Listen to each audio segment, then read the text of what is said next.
ये देश संविधान से चलेगा, संघ के विधान से नहीं। ये देश ज्यादा दिनों तक कायर के हाथों में नहीं रह सकता है। साथ ही साथ कि एक व्यक्ति को बचाने के लिए 140 करोड़ लोगों के साथ धोखा दिया जा रहा है। प्रियंका गांधी वाड्रा का एक शानदार भाषण आज लोकसभा में हुआ।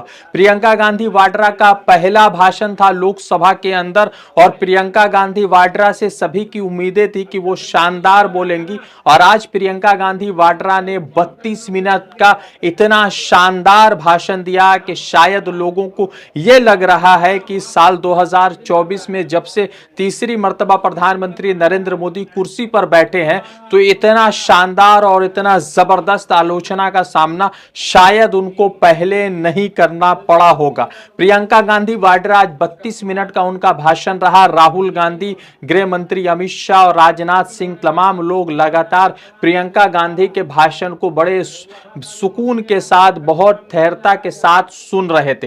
प्रधानमंत्री नरेंद्र मोदी आज भी जो है लोकसभा में उपस्थित नहीं थे, मगर उसके साथ जो है भारतीय जनता पार्टी के कई सारे दिग्गज मौजूद थे। प्रियंका गांधी ने जब बोलना शुरू किया तो गृह मंत्री अमित शाह और राजनाथ सिंह भी सोचने पर मजबूर हो गए कि प्रियंका गांधी ने किस तरह से भारतीय जनता पार्टी के दुखती रग पर हाथ रख दिया है। प्रियंका गांधी वाड्रा ने कुछ चीजों को बड़े जोर के साथ जो है आज लोकसभा में उठाया। प्रियंका गांधी वाड्रा ने उन्नाव का केस उठाया, प्रियंका गांधी वाड्रा ने आगरा का केस उठाया और प्रियंका गांधी वाड्रा ने 24 नवंबर को घटे संभल में घटना का जिक्र किया और प्रियंका गांधी वाड्रा ने संभल से जुड़े घटना को अपने 32 मिनट के स्पीच में तकरीबन 4 मर्तबा जो है जिक्र किया और अलग अलग समय में संभल की उदाहरण को लगातार वो देती रही। परिवार के सदस्य थे, उसमें 2 बच्चे थे, अदनान और उजैर। आप सुनिए। उसमें 2 बच्चे थे, अदनान और उजैर। एक बच्चा मेरे बच्चे की उम्र का है, दूसरा उससे छोटा 17 साल का है। दर्जी के बेटे थे। दर्जी का एक ही सपना था कि वो अपने बेटों को पढ़ाएगा, लिखाएगा। एक बेटा डॉक्टर बनेगा, एक बेटा भी सफल होगा दूसरा बेटा भी अपने जीवन में सफल होगा। उनके पिताजी हर रोज उनको स्कूल छोड़ते थे। उस दिन भी स्कूल छोड़ने के बाद अपनी दुकान में चले गए। उन्हें पता नहीं था कि विवाद हो रहा है। उन्होंने भीड़ देखी, घर आने की कोशिश की तो पुलिस ने गोली से मार डाला। वो 17 साल का बच्चा अदनान मुझसे कहता है, वो 17 साल का बच्चा अदनान मुझसे कहता है कि मैं बड़ा होकर डॉक्टर बन के दिखाऊंगा, मैं अपने पिता का सपना साकार करूंगा। सच्चाई ये है अध्यक्ष महोदय कि आज संविधान बार बार इसलिए कह रहे हैं क्योंकि इस चुनाव में इनको पता चल गया कि इस देश की जनता ही इस संविधान को सुरक्षित रखेगी। का प्रमाण ये है कि जब चुनाव में पूरे विपक्ष ने प्रियंका गांधी ने सबसे पहले 7 मिनट पर संभल का जिक्र किया, फिर 24 मिनट पर संभल का जिक्र किया, 26 मिनट पर जिक्र किया और आखिरी मर्तबा 32 मिनट पर जिक्र किया। प्रियंका गांधी वाड्रा जब आज भाषण दे रही थी तो उन्होंने लेटरल एंट्री को लेकर, वायानाड स्लाइड को लेकर, फिर उसके बाद जो है कास्ट सेंसस को लेकर, महंगाई को लेकर और अडानी के मुद्दे को लेकर लगातार आज लोकसभा में जमकर बोली। प्रियंका गांधी ने 2 बड़े महत्वपूर्ण कहानियां और 2 बड़े महत्वपूर्ण सच्चाई को आज सदन में रखा। प्रियंका गांधी वाड्रा ने संभल में मारे गए लोगों के बारे में आज सदन में वो बात रखी जिससे शायद देश और दुनिया के लोग वाकिफ या आगाह नहीं थे। सबसे पहले समझाते हैं कि जब 24 नवंबर को संभल में घटना हुई थी तो उस घटना के बाद कई सारे नेता संभल जाना चाहते थे, मगर भारतीय जनता पार्टी की सरकार ने उन्हें उत्तर प्रदेश के संभल जाने की अनुमति नहीं दी, जिसमें जो है तकरीबन 5 लोगों की दंगा की वजह से मौत हो गई थी। उसके बाद जब राहुल गांधी को रोका गया, प्रियंका गांधी को रोका गया, अखिलेश यादव समेत कई सारे नेताओं को मना किया गया कि आप संभल नहीं जा सकते हैं, तो उसी बीच संभल में जो पीड़ित परिवार थे उन तमाम पीड़ित परिवारों को दिल्ली बुलाया गया और दिल्ली में जब उनके परिवार आए तो राहुल गांधी, प्रियंका गांधी और कांग्रेस कांग्रेस के तमाम बड़े नेता उनसे मुलाकात करते हैं। और प्रियंका गांधी आज सदन में उसी बात का जिक्र कर रही थी। प्रियंका गांधी ने कहा कि जैसे संभल में घटना हुई और संभल के घटना में जिन लोगों ने अपने परिवारजनों को खो दिया था, उनकी दर्द को, उनकी पीड़ा को सुनकर मुझे बहुत तकलीफ हुआ।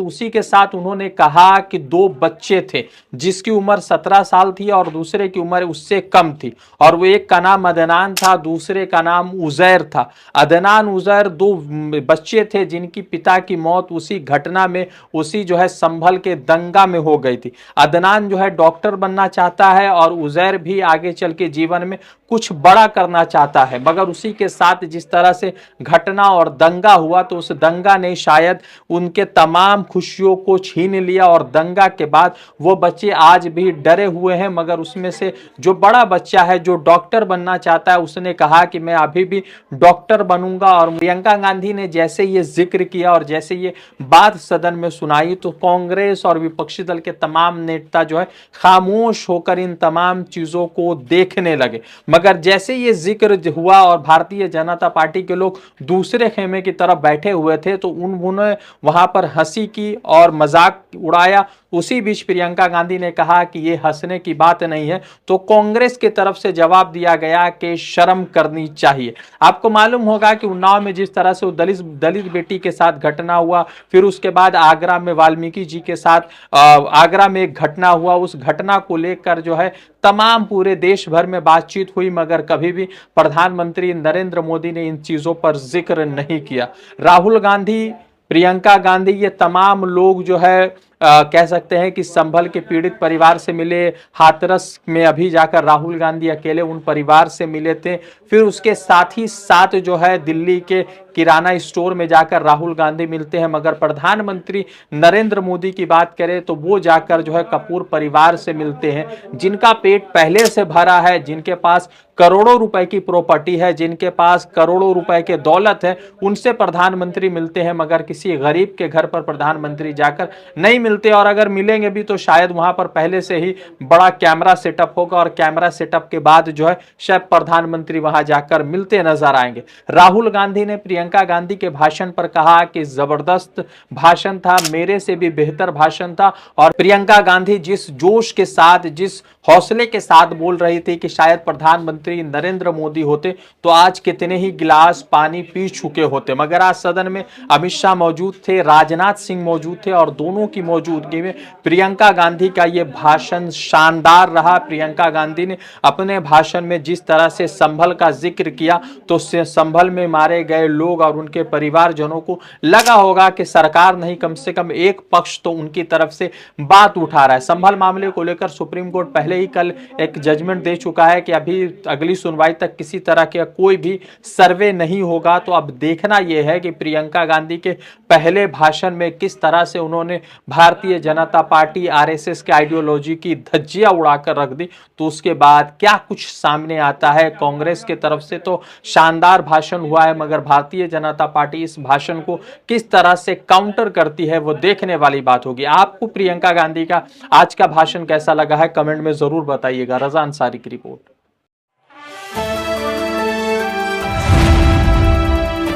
द इंडियन खबर, सच आपके सामने।